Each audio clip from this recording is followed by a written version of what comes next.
Itä-Kotkan asuinalueilla eli Karhulan seudulla asukkaat pääsevät nauttimaan niin Kymijoen rantojen läheisyydestä kuin vaaleahiekkaisesta merenrannastakin.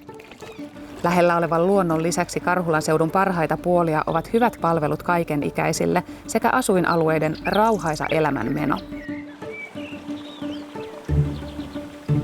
Karhula on Kotkan kaupungin toinen keskusta, jossa asukkaat nauttivat erityisesti leppoisasta torielämästä ja lähellä olevista palveluista. Kauniissa jokipuistossa voi virkistäytyä Karhulan halki virtaavan Kymijoen äärellä. Helilän ja Rauhalan puistomaiset asuinalueet sijaitsevat lähellä Karhulan keskustan palveluita. Karhula on mun mielestä mukava sellainen ihmisen kokoinen asuinalue. Lapsiperheen näkökulmasta täällä on tosi paljon palveluita ja tapahtumia lapsille. Ihmiset on ihania. Karhulasta on hyvät liikenneyhteydet Kotkan eri kaupunginosiin sekä Helsinkiin, Haminaan ja Kouvolaan.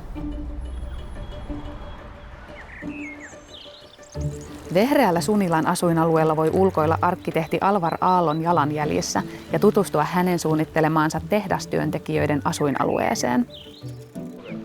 Merellisessä Suulisniemessä asuessa venelaituri ja upea uimaranta ovat vain pienen kävelymatkan päässä kotoa.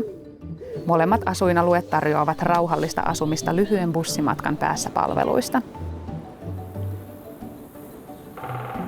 Hovilan, Turvalan, Alahovin, Eskolan ja Ristinkallion asuinalueita rajaavat Kymijoen haarat ja keskiaikainen Kuninkaantie. Kymijoen rannat, Äijänvuoren kalliot ja lapsiperheiden suosima Kumparepuisto tarjoavat asukkaille mitä parhaimpia vapaa-ajan ulkoilumahdollisuuksia.